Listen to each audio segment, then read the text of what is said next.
Olá, sejam muito bem-vindos a mais um vídeo aqui do nosso canal, Chayana Filha dele. E hoje nós vamos começar o nosso segundo episódio sobre o especial sobre a vida de Jó. Nós fragmentamos aqui para a gente ficar, para ter uma compreensão melhor do que nós vamos abordar hoje, em 3 partes que nós vamos dar sequência agora, ainda no primeiro capítulo do livro de Jó. É o segundo episódio nosso aqui, mas ainda estamos no primeiro capítulo do livro de Jó. A partir do versículo 9 até o versículo 12, nós vemos ali uma espécie de conversa entre Deus e o diabo. Deus vai falar para o diabo: você está vendo meu servo Jó? Ele é um homem íntegro, ele é justo, ele se desvia do mal, ele evita fazer o que é mal. E Satanás, ele vai ali de maneira, obviamente, ardilosa, maliciosa, questionar: mas será que ele te serve? Será que ele te teme? Não é porque você dá tudo para ele, você o abençoa em todas as coisas, você o livra de todo mal? Toca nas coisas que ele tem, tira o que ele tem para você ver se ele não vai te trair, para você ver se ele não vai blasfemar contra você.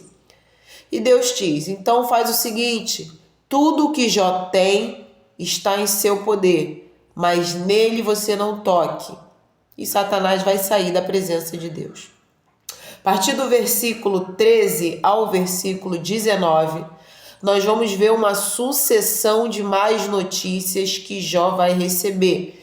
E eu já deixo aqui para você como uma instrução, um conselho, que você leia o capítulo de Jó. Eu deixei aqui bem destacado que estamos no primeiro capítulo, do versículo 13 agora ao 19. Jó vai receber 4 mensageiros que vão lhe trazer as notícias que vão trazer uma reviravolta na sua vida. Nós não vamos aqui detalhar o texto, porque eu estou com um problema de espaço, de memória, e provavelmente o vídeo iria cair como alguns outros vídeos que eu fiz, porque eu preciso ainda arrumar aqui a questão do espaço aqui da memória da onde eu estou gravando. Então eu deixo para você como sugestão para que você com calma leia, peça a Deus para que Ele te oriente, para que Ele te dê discernimento, para que você consiga compreender esse texto. Existem muitas traduções, existem maneiras mais acessíveis de você conseguir trazer esse texto mais para uma versão da Bíblia que você consiga compreender melhor. Então o primeiro mensageiro, ele vai chegar para Jó lá no versículo 13 e ele vai falar que eles estavam lá arando o campo com os bois, as jumentas estavam perto, quando de repente um grupo de um povo diferente do deles, que aqui eles vão chamar dos sabeus, vieram, tomaram os bois, levaram tudo que eles tinham, mataram os servos, e só aquele mensageiro escapou para levar notícia a Jó. Então veja que a primeira reviravolta já acontece quando um grupo de um povo diferente, ele subitamente toma ali, mata os servos à espada, toma o gado, os bois, as jumentas de Jó, e só aquele mensageiro escapou para trazer a notícia. Enquanto esse está falando ainda, vai chegar um segundo mensageiro, também trazendo notícias ruins. Esse segundo mensageiro, ele vai chegar e vai falar que fogo de Deus caiu do céu. Algumas versões mais atuais vão chamar de raios. Mas no original, fogo de Deus caiu do céu e vai dizer que consumiu tanto as ovelhas quanto os servos. E só esse mensageiro escapou para trazer a notícia. E aqui o texto fala que enquanto esse segundo está falando, chega um terceiro. Então veja que é uma cadeia é uma sucessão de notícias ruins que Jó está recebendo. E aqui, o terceiro, ele vai dizer o seguinte, que apareceram agora os caldeus, primeiro foram os sabeus, agora os caldeus. Se dividiram em 3 bandos, e aqui eles vão levar os camelos, vão matar os servos que estavam ali cuidando dos camelos, e só esse mensageiro escapa para levar notícia. E enquanto esse está falando, vai chegar o 4º mensageiro trazendo a pior notícia de todas. Que os filhos dele, as filhas, estavam num banquete na casa do irmão primogênito, do filho primogênito, irmão mais velho, quando de repente veio um vento muito forte do deserto, bateu contra os 4 cantos daquela casa, a casa desabou sobre eles, todos morreram e só aquele servo escapou para trazer a mensagem. Então veja que é uma sucessão de acontecimentos que vão impactar a vida de Jó. Primeiro, o mensageiro diz que surgiram lá os sabeus, roubaram os bois, as jumentas, mataram os servos. O segundo mensageiro fala que fogo de Deus caiu, consumiu as ovelhas e consumiu os servos. O terceiro mensageiro vieram os caldeus, mataram os servos, roubaram os camelos. E por último, os filhos dele foram ali mortos na queda da casa, todos os 10 filhos, e não sobreviveu ninguém. Veja que é uma sucessão de coisas. E isso acontece, nós precisamos lembrar, depois daquele momento em que Deus está ali, num diálogo, numa conversação rápida ali com Satanás. É muito importante nós termos calma para a gente poder analisar todo o contexto da história, porque senão nós vamos agir de uma maneira precipitada, como o ser humano geralmente age, e nós vamos dizer, então, Deus usou Jó para instigar Satanás. Ah lá, Jó, tá vendo meu servo? Ah lá, Deus falou para Satanás, olha lá o meu servo Jó. Tá vendo como ele é um homem íntegro? Tá vendo como ele se desvia do mal? Não tem ninguém na terra que é igual a ele. É como se Deus tivesse colocado uma lanterna em cima de Jó, tivesse colocado toda a atenção em cima de Jó e tivesse instigado Satanás a fazer alguma coisa com Jó. A gente precisa ter cuidado e lembrar que o diabo ele não pode fazer nada, ele não tem autonomia para fazer nada por si mesmo que Deus não permita que ele faça. A autonomia total, o poder de fazer o que quer e bem entende, sem que Deus permita, o diabo não tem, porque se tivesse, ele já tinha acabado com todas as pessoas, já tinha mandado todo mundo para a perdição. Então ele precisa, todos nós precisamos, inclusive ele, da permissão de Deus. E isso, ao longo desse especial, a própria história, ela vai nos ajudando a elucidar o porquê que nós temos essa impressão que Deus meio que deixou, né? Mesmo que não tivesse motivos, Satanás fazer o que fez com Jó. Então nós vamos, com o passar, né, do livro de Jó, nós vamos compreender melhor, e é claro, buscando também, que nós temos que ter o nosso esforço, de buscar, estudar e analisar e meditar na palavra de Deus, sempre em oração, pedindo ao Senhor que nos abra o entendimento, a mente, a visão, para que a gente possa compreender melhor.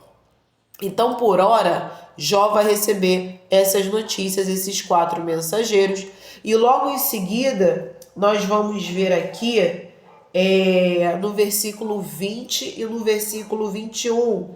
Então Jó se levantou, rasgou o seu manto, raspou a cabeça e se lançou em terra e fez algo que com certeza Satanás não estava esperando. Ele adorou a Deus. Olha que coisa forte para quem acabou de receber notícias que mudariam a sua vida para sempre. Mesmo que depois Jó vá ter um final, que nós vamos ver lá na frente, que Deus vá ali trabalhar na vida dele, mas aquelas coisas mudaram a vida de Jó, mudaram o próprio Jó para sempre. É algo que ele até a morte certamente não poderia esquecer de tudo que aconteceu. Mas veja que o diabo, ele não tem o poder do conhecimento do que vai acontecer no futuro. Tudo que Satanás faz é de uma maneira sugestiva. Ele nos sugestiona todo o tempo, por isso que ele é chamado de tentador, porque ele fica ali tentando, ele fica ali para ver se você vai cair. Aí se você resiste, como a Bíblia nos fala, ele foge de você, mas até tempo oportuno. Ele pode esperar 1 ano, 2 anos, 10 anos, mas uma hora ele volta e vai te tentar naquela mesma área para ver se você vai cair de novo. Principalmente se você já for recorrente, seja um vício, seja uma fraqueza sua, ele já sabe que uma vez você caiu e ele vai tentar aquilo ali de novo. E ele vai usar a roupagem diferente, vai maquiar, ele vai disfarçar, mas ele vai tentar de novo. Então veja que o que Jó fez, com certeza Satanás não estava esperando. Porque o que foi que ele disse para Deus? Jó só te obedece porque você dá tudo para ele. Ele é um homem rico, ele é um homem influente, ele é o maior homem do Oriente. Tira as coisas dele para ver se ele vai continuar te servindo.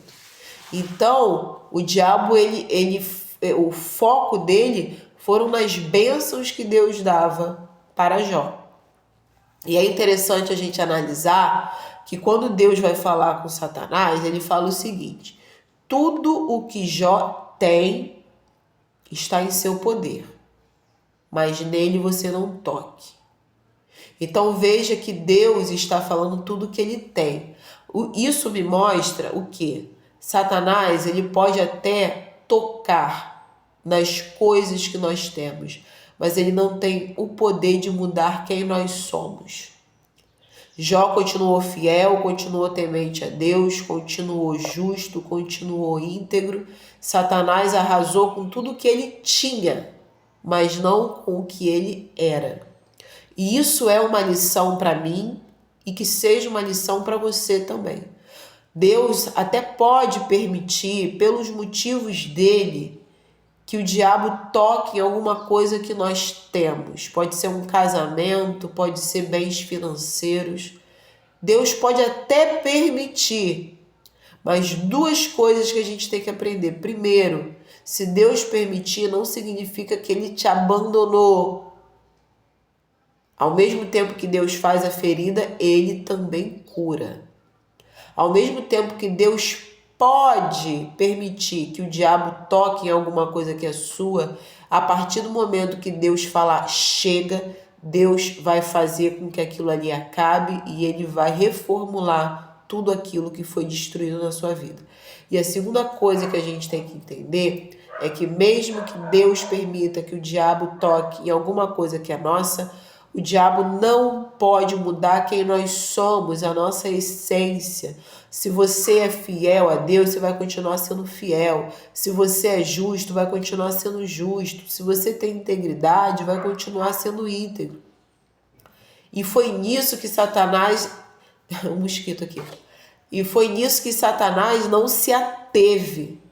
Ele acreditava que tirando, fazendo toda aquela desgraceira na vida de Jó, Jó iria o quê? Blasfemar contra Deus. E o que Jó faz? Ele adora a Deus. E outra coisa importante aqui pra gente pegar, para aprendizado nosso, Jó, ele vai se levantar, provavelmente ele estava recebendo as notícias sentado, ele vai se levantar, ele vai rasgar a sua roupa, ele vai raspar a sua cabeça em sinal de tristeza, em sinal de sofrimento, em sinal de luto. É algo muito comum, não apenas como nós comumente vemos nas religiões, na religião do povo judeu, mas em outros povos também no Oriente, é comum essa prática de raspar a cabeça, rasgar a roupa, pegar cinza do chão, jogar na cabeça. É cultural, é a maneira como se demonstra um grande sofrimento, um luto, um pesar. Só que olha que interessante que o texto me mostra. Jó teve todo esse movimento de sofrimento, rasgar a roupa, cortar o cabelo, raspar a cabeça, mas em seguida ele se lança ao chão e começa a adorar a Deus. Sabe o que isso me ensina? Que o crente, ele não deve permanecer apenas no lamento e no pranto, ele precisa passar para a adoração também.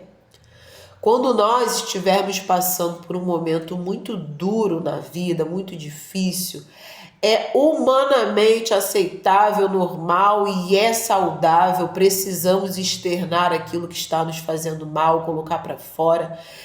É extremamente importante o momento de você sofrer, de você chorar. O próprio Senhor Jesus chorou. É importante você colocar para fora, você se lamentar, respeitar o seu tempo de luto, que é diferente de uma pessoa para outra.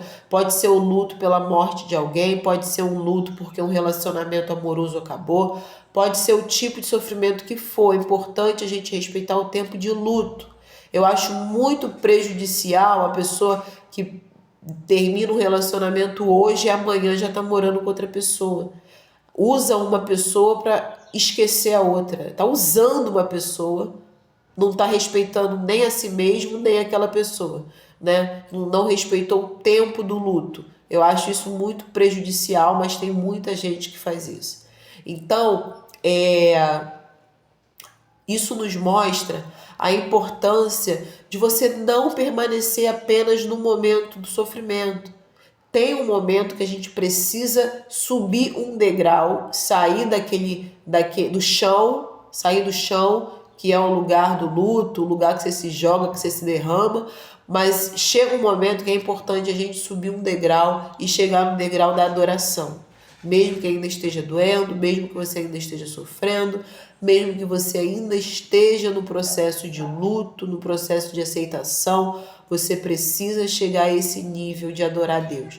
Jó não ficou apenas pranteando, ele não ficou apenas chorando, ele não ficou apenas sofrendo, mas ele passou para um outro nível, que foi o nível da adoração.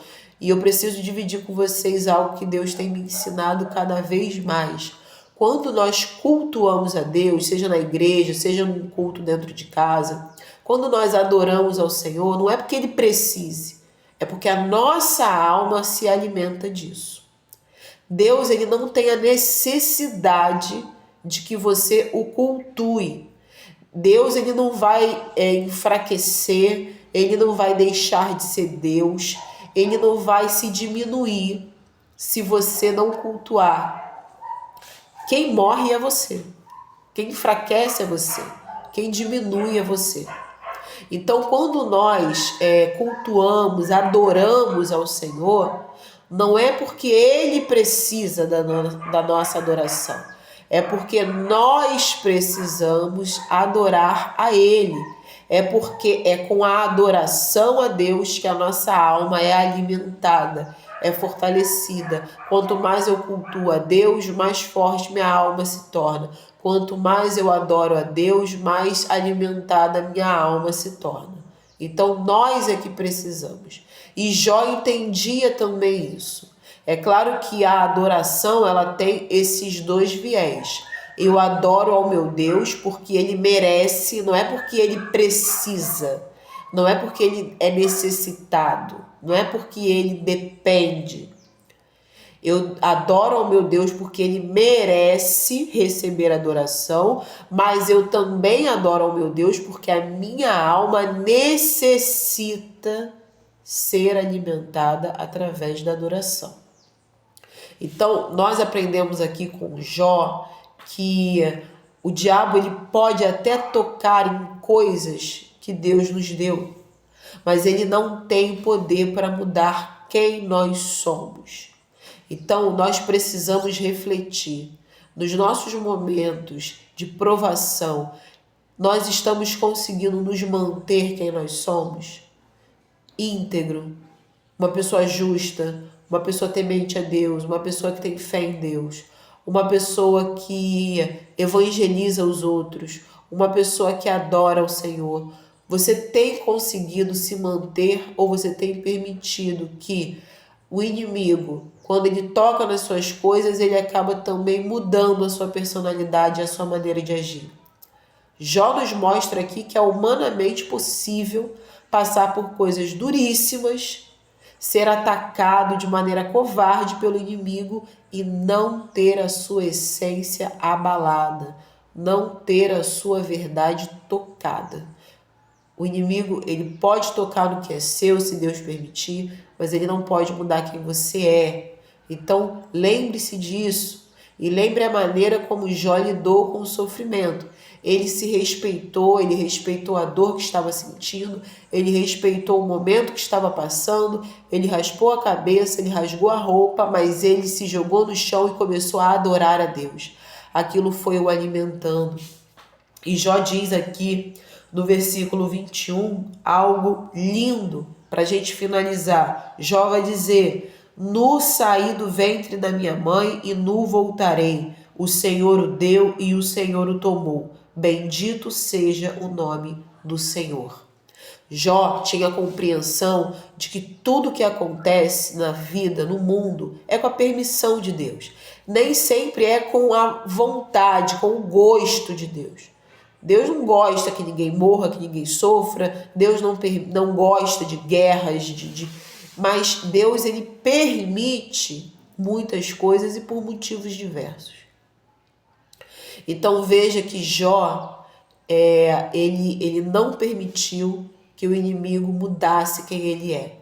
Ele continuou fiel a Deus. O que o diabo tinha falado? Tira o que ele tem, que você vai ver que ele vai blasfemar na sua cara. Pois ele tirou o que Jó tinha, porque Deus permitiu. O que Jó faz? Ele adorou a Deus. Bendito seja o nome do Senhor. E no versículo 22 vai dizer o seguinte: em tudo isso Jó não pecou, nem atribuiu a Deus falta alguma. Para a gente finalizar esse nosso segundo episódio, é importante a gente entender isso. Todas as vezes em que algo ruim acontece na nossa vida, o ser humano ele tem uma tendência a colocar a culpa em Deus. Ora, uma vez que Deus é o Todo-Poderoso e que tudo acontece porque Ele permite, e aí acontece uma doença, uma tragédia, um divórcio, uma traição, alguma coisa, a quem que você vai culpar? Ao Todo-Poderoso, porque tudo acontece só se Ele permitir. Mas isso não é justo. Não é justo que nós coloquemos culpa em Deus. Nesse caso aqui de Jó, Jó não sabia que ele estava sofrendo um ataque do inimigo. Jó não tinha o conhecimento da conversa que Satanás teve com Deus. Mas Deus sabia o que estava acontecendo. Nós aqui estamos sabendo o que estava acontecendo.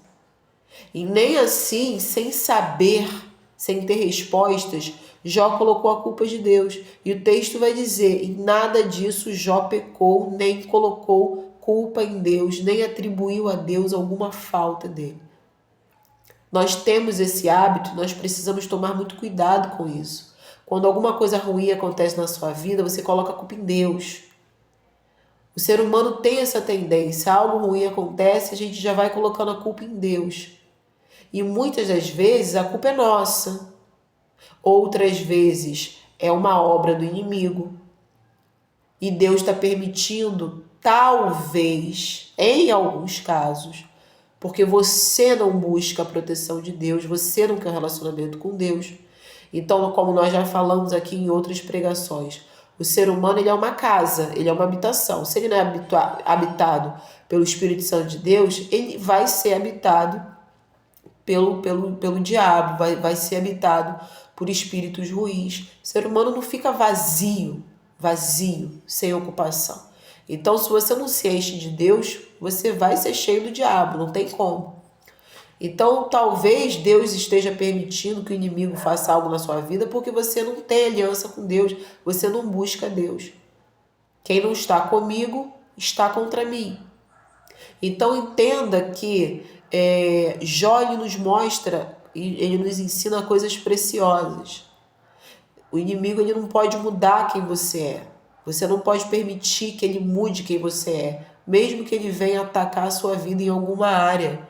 E você precisa entender que o luto, o lugar do sofrimento, não é o último nível. Você precisa sair dali e você precisa chegar à adoração. É adorando a Deus que o Senhor vai nos tirando do fundo do poço, que o Senhor vai nos levantando, que o Senhor vai nos erguendo, vai nos fortalecendo. A nossa alma se alimenta da nossa adoração, do nosso culto a Deus. Não é Ele que precisa ser adorado. Nós é que precisamos adorá-lo.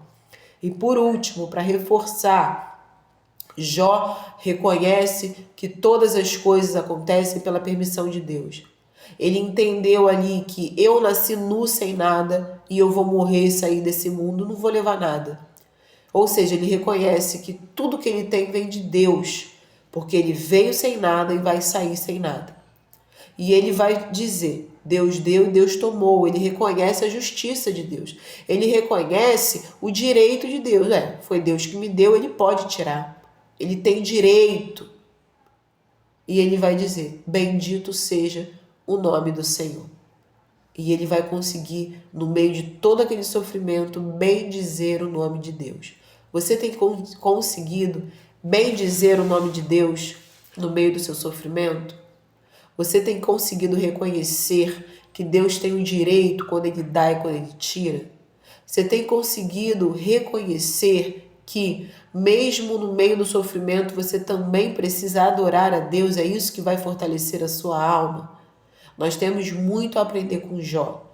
E eu vou parar aqui hoje, nós vamos encerrar hoje o nosso segundo episódio, para que a gente tenha na nossa mente um espaço maior para lidar com todas as informações que nós recebemos hoje através dessa mensagem.